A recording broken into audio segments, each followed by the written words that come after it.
Hello everyone, আমি পূজা। আমার নতুন আরেকটি ব্লগে সকলকে স্বাগত জানাই। দেখো, আজকে আমি ভোরবেলা উঠে গেছি। তো প্রতিদিন তো সকালে কাজ একই থাকে, বাসি কাজ আছে, তারপরে স্নান পূজা এগুলো সবই কাজ করতে হয়। তো আজকে সংসারে কাজ করার সাথে সাথে তোমাদের সাথে কিছু কথা শেয়ার করব। কতদিন ধরে ভোরবেলা উঠে আমি খুব উপকার পাচ্ছি, তো সেই উপকারটা তোমার সাথে আজকে শেয়ার করি।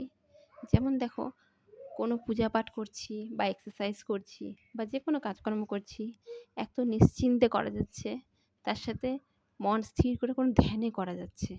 পুরো কাজটা ধ্যান ধ্যান সহকারে হচ্ছে।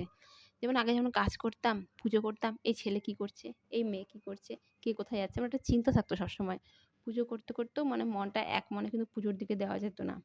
কিন্তু এখন পুজোটা পুরো মন দিয়ে হচ্ছে, যেহেতু ছেলে মেয়ে তো অত ভোরে ওঠে না, ওরা তো ঘুমিয়ে থাকে।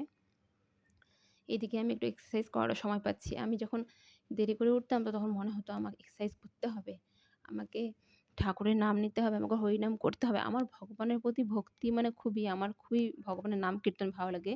কিন্তু আমি এগুলো করার সময় পেতাম না। যেহেতু আমি দেরি করে উঠতাম, তো ভাবতাম আমাকে কাল থেকে মালা করতে হবে, কাল থেকে আমার ঠাকুরের নাম করতে হবে। কিন্তু ভাবি কাল থেকে করব কিন্তু আমার না সময়টা আর হয়ে উঠতো না। কিন্তু যখন থেকে আমি ভোর ৫টা ৫:৩০টায় উঠছি, তো আমার কিন্তু পুরো কাজটাই আমার ৮টা-৯টার মধ্যে হয়ে যাচ্ছে। তো চলো, আজকে কিন্তু রবিবার। কিন্তু রবিবার হওয়া সত্ত্বেও আজকে আমার ভোরে না উঠলেও হতো। যেহেতু আজকে রান্নার পাড়াপাড়ি নেই, তো আমরা বাজারটা তো দেরি করে আসবে। তো আমি তবুও কিন্তু রান্নাটা যেহেতু দেরিতে হবে, তবুও আমি ভোরবেলায় উঠেছি। যেহেতু ভোরবেলা আমি কয়েকদিন ধরেই ভোরবেলা আমার সকালে কাজ করে প্লাস এক্সারসাইজ করে আমার গুরু নাম, মালা-টালা সব হয়ে যাচ্ছে আমার। সেইজন্য আমি আজকেও ভোরবেলা উঠেছি। উঠে কিন্তু আমার সব কাজ কিন্তু ৮টার মধ্যে হয়ে গেছে। যদিও কাজগুলো আজকে একটু ধীরে ধীরেই করেছি। তাও দেখো সব কাজকর্ম হয়ে গেছে আমার। আর আমি তার মধ্যে এই যে এইসব বাসন-কোসন যেগুলো মাজা-টাজা ছিল, আর স্নান-টান, পূজা-টূজা সব করে ফেলেছি। তো এইদিকে আমার ছেলেমেয়ে তো ঘুমিয়ে আছে, ওদেরকে পরে ডাক দেব। তো দেখো, আমার এই যে এদিকে তোমাদের সাথে কথা বলতে বলতে কিন্তু আমার সকালকার সব বাসি কাজই হয়ে গেল। এখন আমি স্নানে চলে যাব। আর স্নান সেরে তারপরে আমি পুজো ঘরে ঢুকবো। কিন্তু সকালবেলা যে আমরা ঠাকুরের নাম করি, তোমরা সবাই দেখবে, বা মালা করি, যেটাই করি, ওটাতে না একটা আলাদাই কিন্তু শান্তি পাওয়া যায়। ভগবানের নামে যতটা শান্তি আছে, অন্য কিছুতে কিন্তু এই পরম শান্তি লাভ করা যায় না। তো দেখো, আমি পুজো করতে করতে আমার ঠাকুরকেও তোমাদের সাথে একটু দেখা করেই দিলাম, যে এই যে আমার ঠাকুর। তো আমি এই ঠাকুরের পুজোই রোজ করে থাকি। আমার ছোট্ট গোপাল আছে। তোমাদের কার কার বাড়িতে গোপাল আছে অবশ্যই কমেন্ট করো। তারপরে যে আমি পুজো আরতি করে এদিকে আমার ছেলেমেয়ে উঠে গেছে।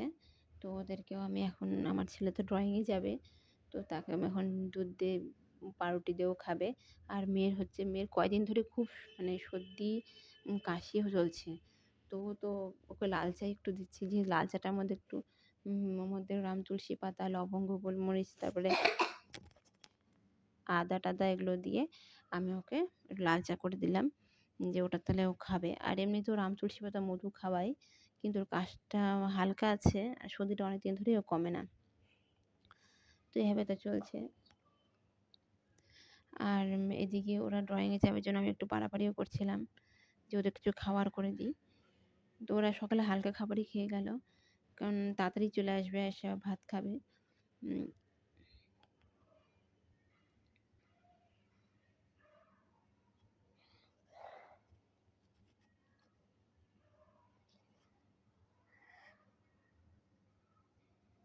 এই যে দেখো, আমি তবে ফ্রেশ-ট্রেশ হয়ে এদিকে আমি ভগবানের মোবাইলে গান লাগিয়ে দিয়ে আমি এদিকে ঈদের কাজকর্মগুলো করে নিলাম। কিন্তু তোমাদের সাথে এই কথাটা আমি একটা কথা বলব, যে ভোরে উঠে কাজ করলে কাজটা এতটা আগায়, আর এতটাই সুবিধা হয়, আর মনেও এতটা শান্তি আনন্দ পাওয়া যায়, মানে যেটা বলে বোঝানো যাবে না। যেহেতু আমার সকালে সব কাজগুলো তাড়াতাড়ি হয়ে যাচ্ছে, তো আমি পরেও অনেকটা সময় বের করতে পারছি, আর ছেলেমেয়েকেও অনেকটা সময় দিতে পারছি, আর কাজগুলো খুব স্বস্তির মনে হয়ে যাচ্ছে। তারপরে দেখো, আমি যে চা রুটি নিয়ে খেতে বসে গেলাম। তো কারা কারা আমার ভিডিও দেখছো, ভালো লাগলে অবশ্যই কমেন্ট করো। আমার সঙ্গে থাকার জন্য